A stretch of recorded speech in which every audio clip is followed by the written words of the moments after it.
Olá, venha conosco entender o amor de Cristo. Eu sou a verdade, o caminho e a vida. E o Verbo se fez carne. Há um lugar onde o tempo parece exalar seu próprio cansaço, onde o vento sopra como se soubesse o que carrega, e cada grão de areia murmura histórias que ninguém teve coragem de escrever.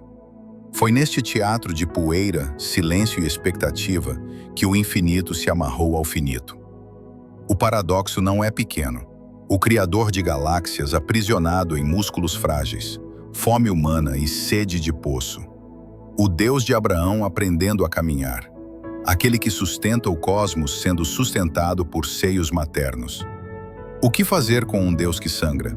Jesus não começa como mito. Ele não entra na história como um raio. Ele vem pela beira, silenciosamente, como um suspiro esquecido entre profecias. O mundo não estava esperando por um carpinteiro. Esperava um rei.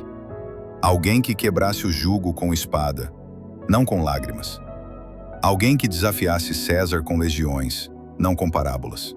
Mas o nascimento se dá numa estrebaria, entre o cheiro de feno e esterco, onde os céus cantam para ouvidos que o mundo ignoraria. Há um tipo de escuridão que não se vence com luz elétrica. É aquela que mora dentro, na zona cinzenta da alma, onde a dor faz ninho e a solidão ecoa. Foi para essa escuridão que ele veio, não como um filósofo com novas teorias, mas como uma presença que incomoda e cura ao mesmo tempo.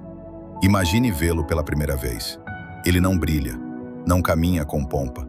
Seu rosto não é o de um guerreiro ou de um sacerdote. É o rosto de alguém que conhece a tristeza como se a tivesse desmembrado célula por célula. Os olhos. Ali havia algo. Não o tipo de olhar que condena, mas aquele que vê. E ao ver, desarma. Sigam-me. Essa foi a convocação. Não um argumento. Não uma promessa de glória. Apenas um convite sem garantias. E ainda assim, homens largaram tudo. Redes, impostos, segurança, reputação. Por quê? Talvez porque a voz que os chamava não falava apenas com os ouvidos, mas com as fissuras esquecidas do coração. Pedro, o impetuoso, sentiu suas certezas tremerem. João, o sensível, foi atraído não por ideias, mas por uma presença. Mateus, o cobrador de impostos, encontrou um olhar que não o via como traidor. Cada um foi convocado por um chamado mais íntimo que o nome. Mas não pense que foi fácil. Jesus não era confortável. Ele não acariciava egos. Era gentil, mas não domesticável. E conforme caminhavam com ele, descobriam não apenas quem ele era, mas quem eles mesmos eram. E isso doía. As multidões vinham. Não sabiam explicar por quê. Em Cafarnaum, após um discurso sobre comer sua carne e beber seu sangue, muitos o deixaram.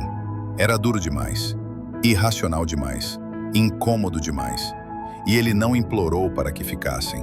Jesus nunca buscou popularidade. Não ajustava seu discurso para agradar. Preferia perder a multidão a atrair a verdade. Preferia a solidão à performance. Na era dos discursos calculados, ele foi escândalo. Mas por quê? Por que esse Deus escolheria esse caminho? Por que não outro? Por que não vir como mito, relâmpago ou decreto? Talvez porque há dores que só podem ser redimidas de dentro. Porque a humanidade não precisava apenas de redenção legal, mas de alguém que descesse até suas sombras e dissesse: eu entendo. Porque o Salvador que sofre entende os que sofrem. Porque só o amor encarnado é capaz de tocar feridas que palavras não alcançam. E assim ele caminhou. Não como rei, mas como servo. Não como conquistador, mas como cordeiro. Cada passo dele pisava na eternidade, mas com os pés sujos da terra. Quem dizem os homens que eu sou? Era um dia comum, pelo menos no que diz respeito à aparência. O sol aquecia as pedras de Cesareia de Filipe, e a poeira dançava aos pés de homens que haviam deixado tudo para seguir um mistério. Eles não sabiam, mas estavam à beira de um abismo de revelação. Quem dizem os homens que eu sou? A pergunta caiu como um trovão contido. Não havia julgamento em sua voz. apenas uma curiosidade que vinha carregada de intenção. Era como se ele estivesse arrancando as máscaras do mundo, uma por uma. Alguns murmuraram, João Batista, outros, Elias, um dos profetas. Mas então o silêncio caiu, porque sabiam que viria, e veio. E vós? Quem dizeis que eu sou? Ali, a alma de Pedro se expôs. Ele não respondeu com teologia. Não havia tempo para lógica. Era algo mais profundo, algo que borbulhava de um lugar que nem ele mesmo sabia que existia. Tu és o Cristo, o Filho do Deus vivo. Foi como se, por um segundo, o véu entre o visível e o invisível se rasgasse. Jesus não sorriu como um mestre que ouve a resposta certa. Ele olhou para Pedro com uma seriedade eterna e respondeu algo que o mundo ainda tenta decifrar. Bem-aventurado és tu, porque não foi carne e sangue que te revelaram isso. Revelação, eis o que o mundo não compreende. Jesus não era um enigma a ser decifrado com lógica, era um segredo a ser revelado por dentro. Os olhos podiam vê-lo, mas só o coração podia conhecê-lo. E isso mudava tudo. Porque a fé, nesse ponto, não era crença cega, era reconhecimento. Era como lembrar de um sonho esquecido. Como se o coração, mesmo ferido, dissesse: eu conheço essa voz.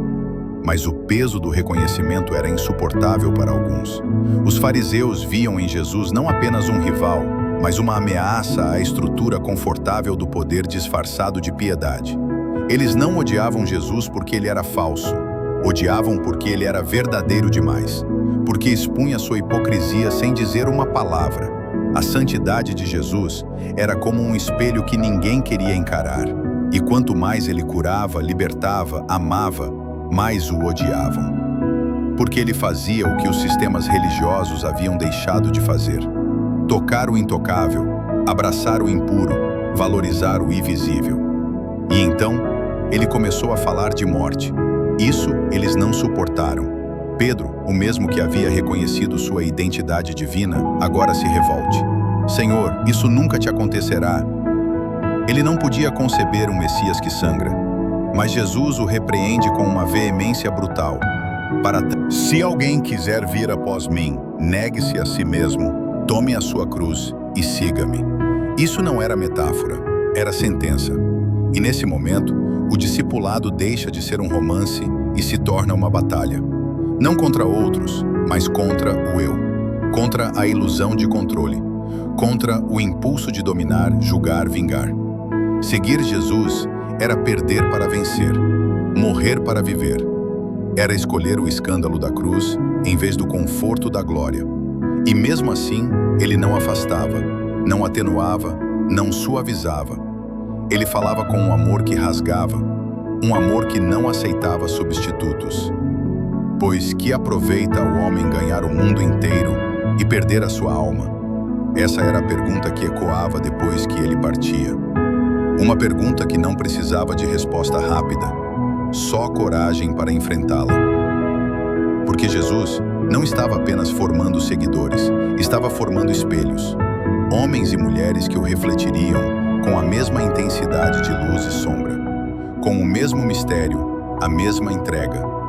E ele sabia, isso custaria tudo. E chorou. Nem toda dor grita, algumas apenas escorrem. Naquela aldeia de Betânia, entre o cheiro da morte e o silêncio dos que não sabiam mais orar, Jesus parou, diante de um túmulo, diante de um amigo que já não respirava, diante de corações esmagados por aquilo que parece sempre vencer, o fim. Ele sabia o que faria, sabia que Lázaro voltaria, sabia que a morte não era o ponto final. Mas mesmo assim, ele chorou. Por quê? Porque o amor verdadeiro não é indiferente, mesmo sabendo do final. Porque a esperança que ignora a dor não é esperança, é negação. Jesus não oferecia uma fé anestésica, ele oferecia presença. E naquele momento, Deus chorou. Talvez seja isso que mais escandaliza. Um Deus que sente. A religião, com frequência, nos apresenta um Deus distante, impassível, acima da fragilidade. Mas em Jesus, o céu treme com a dor da terra. Ele não apenas caminha conosco, ele sente conosco. E isso muda tudo. Ele tocava leprosos, deixava-se tocar por prostitutas, sentava-se com traidores, abraçava crianças, olhava no olho, nunca com pena, sempre com dignidade. O que o movia não era a culpa dos pecadores, mas a compaixão pelo humano despedaçado. E ainda assim, quanto mais amava, mais era rejeitado, porque o amor verdadeiro revela o vazio do amor falso, e isso incomoda. Jesus não cabia nas categorias humanas. Ele quebrava expectativas, desconstruía conceitos, rasgava conveniências. Não veio fundar uma nova religião, veio revelar o rosto do Pai. E esse rosto era mais escandaloso do que o mundo estava pronto para ver. Jerusalém, a cidade que matava os profetas, que erguia altares e ao mesmo tempo alimentava ídolos. Jesus a contempla do alto, como quem olha um filho doente que recusa a cura. E ele chora de novo, não por si mesmo, mas por ela, por nós. Quantas vezes quis eu reunir teus filhos, como a galinha reúne os pintinhos debaixo das asas, e tu não quiseste. A dor no coração de Deus, uma dor que não vem da fraqueza, mas do amor rejeitado, da oferta negada, do perdão recusado. E mesmo assim, ele desce, vai até o templo, enfrenta os vendilhões, denuncia a falsidade com voz de trovão, mas não com ódio, com zelo. Zelo pelo que deveria ser sagrado, pelo que deveria ser casa e se tornou mercado. Na última ceia, ele se despe de toda a distância. Ajoelha-se, toma a toalha, lava os pés dos homens que em breve fugiriam, negariam, trairiam, e lava mesmo. Amar quem nos ama é fácil, mas amar quem vai nos ferir, isso é divino. Ali com pão e vinho, ele institui algo que não é ritual, mas memória viva. Este é o meu corpo, este é o meu sangue. Fazei isto em memória de mim. Memória não de um mártir, mas de um Deus que se fez comida, que quis ser interiorizado, tornar-se parte do corpo de cada um que crê. No Getsemane, finalmente, o pavor. O Deus feito carne vacila, suando sangue, pedindo companhia, suplicando ao Pai, se possível, afasta de mim este cálice. Não havia heroísmo teatral em Jesus, apenas verdade. Ele não fingia força. Sua entrega não era fria, era arrastada, com lágrimas, com angústia, com peso. Mas ao final, a rendição, não se faça a minha vontade, mas a tua. Essa é a obediência que transforma o mundo. Não a que vem da força, mas a que nasce do amor. E então, a prisão. Não houve resistência, nenhuma fuga. Apenas entrega, beijado pelo traidor, julgado por um sistema corrupto, escarnecido, cuspido, violentado. A mesma multidão que cantava Hosana, agora grita crucifica-o. O povo é volúvel, mas Jesus não é. Pilatos, ao vê-lo, pergunta, que é a verdade? E não percebe que a verdade está à sua frente, em silêncio. O caminho da cruz não é caminho de lógica, é de loucura para o mundo. Porque ali, o Todo-Poderoso se deixa pregar, o autor da vida morre. Mas há algo mais. Cada martelada na cruz era uma desconstrução da lógica da força. Cada gota de sangue, uma reescrita da história humana. Na cruz, Jesus não apenas paga uma dívida, ele revela o tipo de amor que o mundo jamais compreenderia sem vê-lo encarnado. O amor que sofre em vez de causar dor, que perde em vez de dominar, que se doa até o fim. E ao dizer está consumado, não estava dizendo acabou, estava dizendo está feito. A semente foi plantada, a morte foi tocada por Deus. O céu e a terra foram costurados pelo madeiro. Por que buscais entre os mortos aquele que vive? O silêncio de um túmulo é diferente de qualquer outro silêncio. É um silêncio que pesa, que acusa, que diz acabou. Os discípulos não esperavam mais nada, não havia esperança. Apenas ausência. Jesus para eles estava perdido para sempre. Suas palavras agora pareciam ecos de uma utopia destruída. O sonho de um reino que não chegaria. Mesmo os que mais creram haviam fugido, negado, escondido. E então, o terceiro dia. As mulheres foram ao sepulcro não com fé, mas com especiarias. Iriam ungir um corpo, não celebrar uma vitória. Elas ainda choravam um morto. Mas ao chegarem, encontraram a pedra removida, o túmulo vazio, anjos dizendo: "Por que buscais entre os mortos aquele que vive? Ele não está aqui, ressuscitou." Essas palavras são um terremoto para a lógica humana, porque a morte não costuma recuar. O mundo sempre ensinou que tudo termina, que o fim é inevitável, que a escuridão vence. Mas agora, não mais. A ressurreição não é apenas um evento extraordinário. É a explosão de uma nova realidade dentro da velha. É a irrupção de um reino que começa no invisível, mas que muda tudo. Jesus aparece, não como um fantasma, não como memória, mas como presença viva. Come, fala, toca, deixa-se tocar. Suas cicatrizes não sumiram, continuam ali como monumentos de um amor que preferiu sangrar a se afastar. Ele não volta com vingança, não busca os que o traíram para condená-los, não volta para reinar com poder político ou glória humana. Ele volta com paz. Paz seja convosco. Essa é a primeira frase do ressuscitado. Não, eu avisei. Não, agora é minha vez. Apenas paz. É isso que diferencia Jesus de qualquer outro. Ele não veio apenas vencer a morte, veio reinterpretar a vida, mostrar que tudo, até a tragédia, pode ser redimido, que não há cova escura demais, erro profundo demais, dor irreversível demais, que ele não possa transformar. A ressurreição é mais do que retorno, é transfiguração. Ele é o mesmo, e não é mais o mesmo, e os que o encontram também mudam. Pedro, o que negou, é restaurado com um "tu me amas", que desarma sua culpa. Tomé, o cético, não é repreendido, mas convidado, toca. Maria, que chorava no jardim, só o reconhece quando lhe diz seu nome, porque ele ainda conhece cada um, ainda chama pelo nome, ainda revela que a intimidade com o divino não é privilégio de santos, é destino de feridos. Mas então ele parte, ascende, vai, e deixa uma promessa: estarei convosco todos os dias até o fim dos tempos. Não é mais uma presença visível, é algo maior, é uma presença universal, disponível, interior. O Espírito viria, e com ele o invisível se tornaria mais real que o concreto. O fogo divino acenderia homens comuns, e eles, fracos como nós, atravessariam impérios com uma única certeza: Jesus vive, e porque vive, tudo mudou. A partir dali, a história deixa de ser apenas narrativa e torna-se convite. Jesus não está confinado ao passado. Ele é o agora eterno. Ele continua a chamar, a confrontar, a curar, a escandalizar. Continua nos convidando ao paradoxo: ganhar perdendo, vencer morrendo, reinar servindo. E esse convite não é para uma religião, é para uma revolução do ser. Não uma fuga para o céu, mas uma transformação da terra.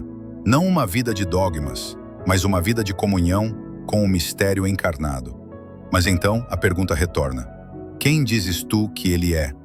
Não se trata de opinião, trata-se de resposta. Existencial, vital, intransferível. Jesus nunca foi neutro. Nunca foi uma ideia agradável para domingos tranquilos. Ele foi e ainda é uma divisão, uma pedra de tropeço, um desafio ao ego, um abalo às zonas de conforto. Aceitá-lo não é apenas aderir a uma crença, é permitir que ele reconstrua tudo: valores, relações, desejos, vocações. É aceitar morrer para então viver. A cruz e o túmulo vazio permanecem como dois sinais eternos. Um diz: o amor é até o fim. O outro diz: o fim não é o fim. E entre ambos, somos chamados a seguir. Não como espectadores, mas como participantes. Não com respostas prontas, mas com um coração que arde, como os discípulos no caminho de Emaús, quando ele falava e suas almas sabiam, mesmo sem entender. Porque ao final não é sobre entender tudo, é sobre caminhar com ele e permitir que, passo a passo, o Verbo se faça carne em nós. Às vezes, o que mais precisamos não é de mais respostas, mas de um encontro. Um encontro com aquele que não veio impor uma religião, mas acender uma chama. Jesus não exige perfeição, ele convida à rendição. A jornada com ele não é fácil, mas é a única onde perder é ganhar, morrer é viver, e amar é vencer. Se algo dentro de você ardeu, mesmo que você não saiba por quê, talvez ele esteja te chamando. E se estiver, que você tenha a coragem de responder. Obrigado por ter caminhado conosco até aqui. Que a paz de Cristo, que excede todo entendimento, guarde o seu coração e a sua mente, hoje e sempre.